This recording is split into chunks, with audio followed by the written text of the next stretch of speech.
Shalom Alehem, salam jumpa melalui renungan harian Toraya, Minggu 20 Agustus 2023.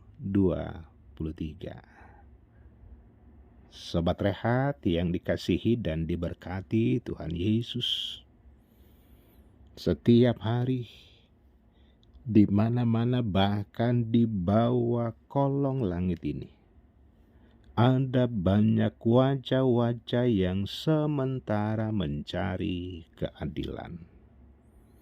Ada banyak jiwa termasuk anak-anak Tuhan yang merasa diperlakukan tidak adil, yang merasa hak-haknya dibatasi, bahkan dituduh melakukan apa yang tidak mereka lakukan. Sobat Rehat, dalam kondisi yang seperti itu, kemanakah anak-anak Tuhan harus mencari keadilan? Di dunia ini ada banyak otoritas. Di dunia ini ada banyak kekuatan yang bisa dijadikan oleh manusia untuk menjadi solusi keadilan bagi mereka. Namun hari ini, firman Tuhan mengajak kita bersama-sama untuk mencari keadilan dengan baik dan benar. Kita sambut firman Tuhan, kita berdoa. Allah Bapa di sorga, terpujilah Engkau yang sudah melayakkan kami menapaki hari ini dengan segala kasih dan berkat Tuhan di dalamnya. Dan seperti biasanya, kami tidak lupa untuk membaca, mendengar, bahkan merenungkan firman Tuhan. Dan kiranya tidak sehari berlalu tanpa berada di sekitar firman Allah. Layakkan kami menerima firman-Mu dan berbicaralah di dalam nama Tuhan Yesus. Amin. 1 Korintus 6 ayat 1-11. Mencari keadilan pada orang-orang yang tidak beriman. Apakah ada seseorang di antara kamu yang jika berselisih dengan orang lain, berani mencari keadilan pada orang-orang yang tidak benar, dan bukan pada orang-orang kudus? Atau tidak tahukah kamu bahwa orang-orang kudus akan menghakimi dunia? Jika penghakiman dunia berada dalam tangan kamu, tidakkah kamu sanggup untuk mengurus perkara-perkara yang tidak berarti? Tidak tahukah kamu bahwa kita akan menghakimi malaikat-malaikat? Jadi apalagi perkara-perkara dalam hidup sehari-hari. Sekalipun demikian, jika kamu harus mengurus perkara-perkara biasa, apakah kamu menyerahkan urusan itu kepada mereka yang tidak terhitung dalam jemaat? Hal ini kukatakan untuk mempermalukan kamu. Tidak adakah seorang dari kamu yang bijaksana, yang dapat mengurus perkara-perkara di antara saudara-saudaranya? Apakah saudara yang satu mencari keadilan terhadap saudara yang lain dan membawa perkaranya kepada orang-orang yang tidak percaya? Adanya saja perkara di antara kamu yang seorang terhadap yang lain telah merupakan kekalahan bagi kamu. Mengapa kamu tidak lebih suka menderita ketidakadilan? Mengapa kamu tidak lebih suka dirugikan?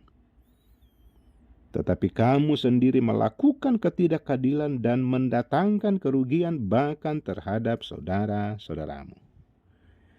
Atau tidak tahukah kamu bahwa orang-orang yang tidak adil tidak akan mendapat bagian dalam kerajaan Allah? Janganlah sesat.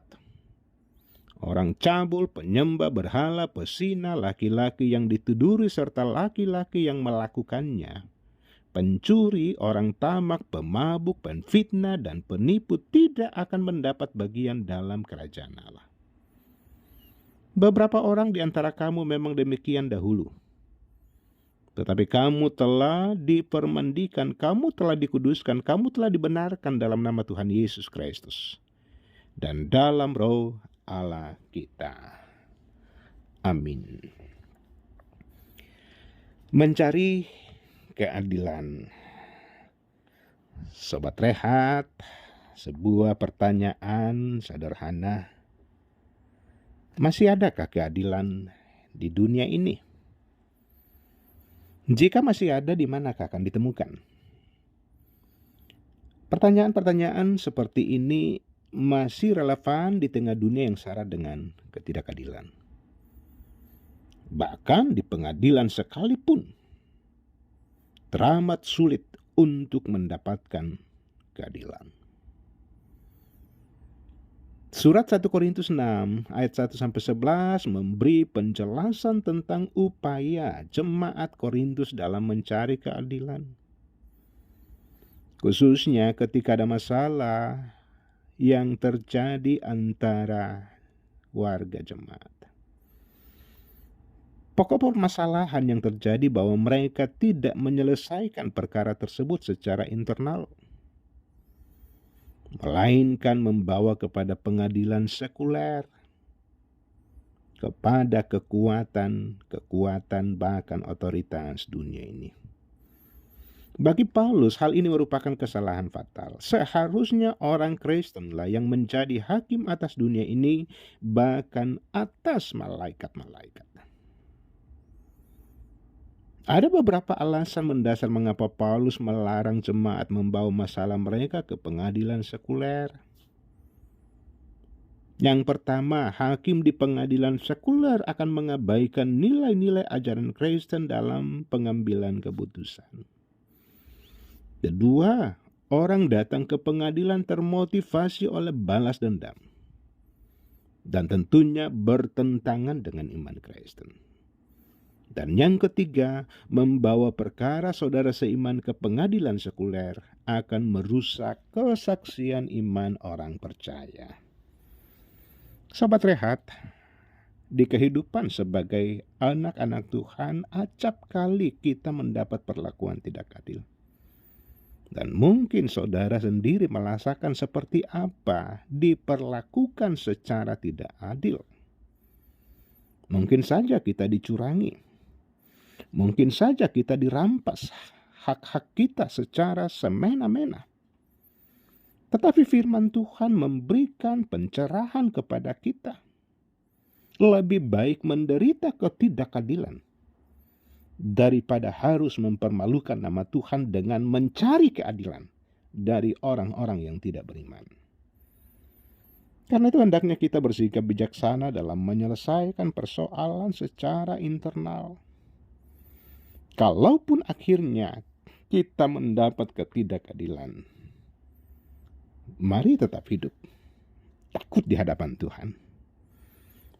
Karena dengan cara seperti itu, kita mempermuliakan nama Tuhan. Amin. Kita berdoa. Bapa di sorga, Engkau Allah yang adil, yang melakukan yang benar bagi setiap anak-anak-Mu.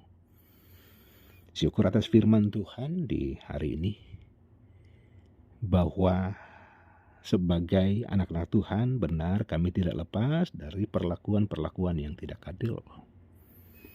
Bahkan betapa seringnya hak-hak kami dibatasi, hak-hak kami dikebiri. Bahkan juga sering difitnah dan dicap sebagai orang-orang yang tidak benar. Tetapi kami bersyukur dengan firman Tuhan di hari ini bahwa tidak ada tempat pelarian kami, tidak ada tempat kami untuk mencari keadilan. Hanya kepada Tuhan saja. Bahwa sekalipun bahwa terkadang harus menjadi korban ketidakadilan, harus merasakan bagaimana kondisi yang dikatakan diperlakukan tidak adil. Tetapi dari dalam semuanya itu, kami boleh berpengharapan, kami boleh dikuatkan bahwa Tuhan kami agungkan dari dalam kehidupan ini. Bapa di sorga, dengan firman-Mu kami pun boleh dirubah. untuk mulai hidup baik dan benar, untuk mulai hidup memberikan tempat bagi Allah di atas segala-galanya. Lanjutkan kasih-Mu di hari ini, dan segala dosa keterbatasan kami mohon ampun di dalam nama Tuhan Yesus. Amin. Demikian sapaan firman Tuhan. Tuhan Yesus memberkati.